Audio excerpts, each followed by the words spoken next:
Okay na to.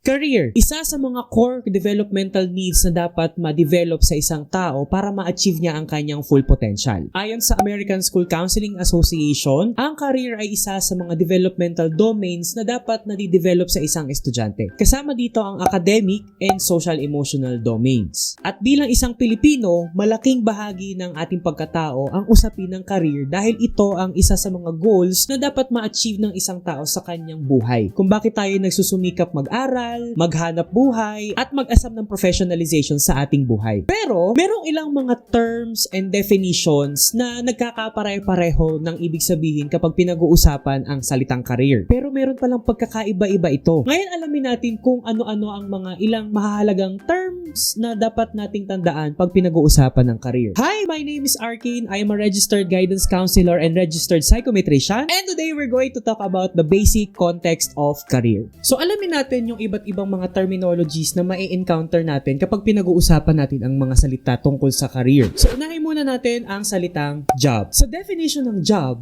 is a specific or exact title na pinangahawakan ng isang tao. Ito ay particular na uri ng trabaho o set ng iba't ibang mga tasks and responsibilities or duties na kailangan niyang gawin o kailangan niyang i-perform sa araw-araw na kanyang trabaho. Depende sa specific na description at set ng expectations sa kanyang particular na task and responsibilities. So halimbawa, ikaw ay isang teacher sa isang elementary school or ikaw ay isang guidance counselor sa isang university. Pwede rin isang accountant sa isang accounting firm or ikaw ay isang lawyer sa public attorney's office. Next terminology or concept ng career is the occupation. So by literal definition, occupation is a specific job or work activity na ina-accomplish ng isang tao. Now, ang difference nito sa job is occupation is a group of specific jobs na makikita sa isang organization or different organizations that is present in the workforce. So by context, occupation is a general description kung ano yung iyong ginagawa or ano yung ginagawa ng isang tao sa isang specific organization. So for example, kung ikaw ay isang teacher or ikaw ay isang guidance counselor or ikaw ay isang teacher aide or ikaw ay isang principal, your occupation is considered in the field of education or education. So halimbawa naman, ikaw ay nurse or ikaw ay medical technologist or ikaw ay isang radiologic technologist or ikaw ay isang doctor, your occupation could be in the healthcare provider or healthcare service. Next is the word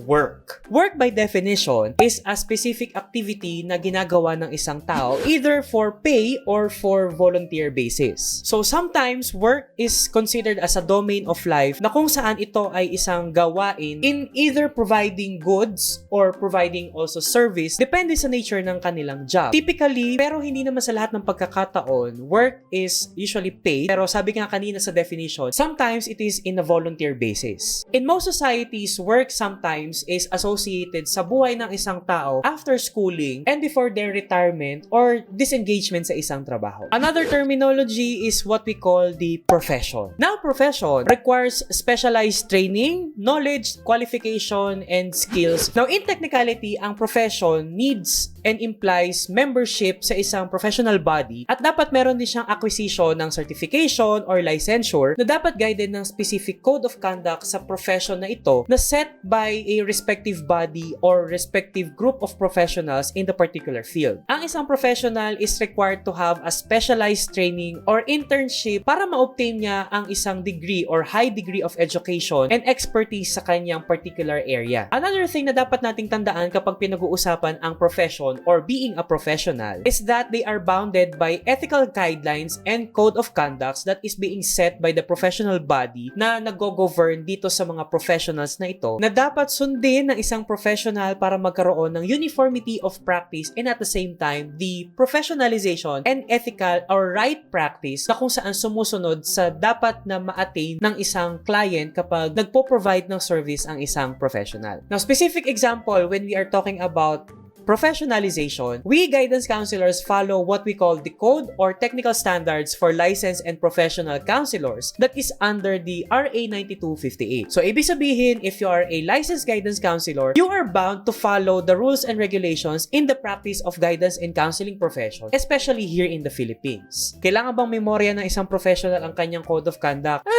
Hindi naman kailangang memorize mo, but you need to be familiar and you need to follow what is written in that particular code of conduct. What is important in profession is you need to follow by heart and by mind yung code of conduct or code of technical standards na meron sa iyong specific profession. Dahil kasama ito sa iyong sinumpaan noong ikaw ay nag-oath taking bago mo ma-acquire ang iyong professionalization. Next terminology is vocation. Now, ang term na vocation originated from a Latin word vocare, which means to call. So with this etymology, ang vocation is associated with the divine calling na mag-pursue ng career in a religious path. Now later on, ang vocation is being used by Frank Parsons in 1909 that associated vocation with a particular secular form of work. And the leaders of vocational guidance movement associated vocation as a service para sa mga tao to assist them in locating particular job na magmamatch at best sa kanilang personal qualities and satisfaction once they have acquired these particular jobs. In modern times, ang vocation is now being used as a terminology alongside with the technical and livelihood education, or sometimes referred to as the TVL, technical, vocational, and livelihood education. This type of education is skills-based, particularly does not require for you to have a higher education para magkaroon ka ng skills na ito. Say for example, you can acquire particular skill set pagdating sa pagluluto or cookery, sa pagbe-bake or baking, dressmaking, even agriculture, and you can acquire these particular skills without entering to college. Dito sa Pilipinas, ang pinakakilalang sector of education na nagpo-provide ng TVL or Technical Vocation Livelihood Education is the TESDA or the Technical Education and Skills Development Authority. Next terminology is advocacy. Now, advocacy usually involves a professional who speaks and advocates sa isang particular group of people or group of persons, such as customers, victims, children, or even patients. Ang isang advocate or ang isang tao na mayroong advocacy helps this group of people at best of what they can do para ma-represent nila itong mga taong ito in a larger audience. And being an advocate, usually you need to have a higher level of empathy para malaman ng isang advocate kung ano nga ba ang buhay na meron itong mga grupong ito. However, ang isang advocate must keep in their minds na kapag nakakaranas ng crisis or crisis, itong mga taong kanilang nire-represent or ina-advocate, they still need to help them and assist them with their particular needs. Another terminology is called the community service. Community service is usually done by a group of people or even an individual who extends themselves in the community. Usually, ang community service ay ginagawa sa isang area na malapit sa mga tao o dito sa specific na taong ito. Now, people who are involved in community service does not get paid when they do this. Though, sometimes kapag nagkakanda ka ng community service or ikaw ay isang involved sa community service, you are being given food or t-shirts or clothes or even other goods that you can receive when you are conducting the community service. But typically, you are not being paid. One particular thing that you need to remember is that community service is a way of extending yourself to the community for them also to benefit on this particular service that you do inside your work or inside your job. Nowadays, professionals or even different organizations are being encouraged to have a community service program sa kanilang particular institutions. Not only for the sake of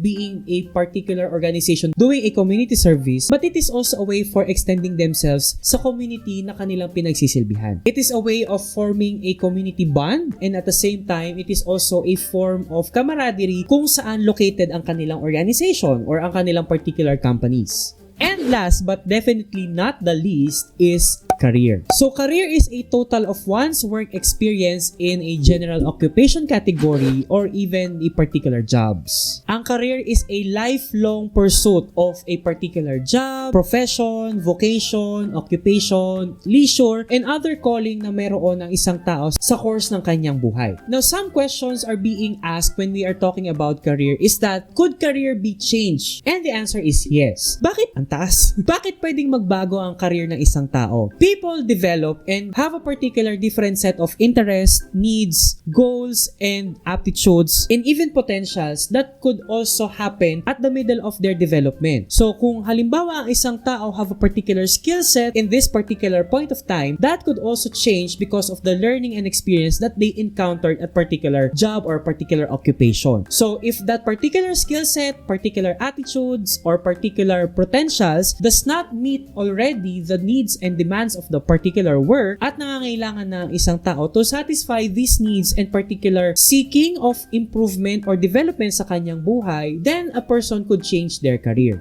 Sometimes, a particular career could also be not involving profession, a particular job, because there are particular careers in life that does not need professionalization, licensure, certificates, or even a degree. Being a mother is a career. Being a student is also a career because it is a preparation or a specific career that you wanted to pursue. So, hindi nangangailangan ang career solely ng iba't ibang professions, licenses, certificates, just for you to say that you have a career. Everything that we have talked about a while ago is involved in a particular career.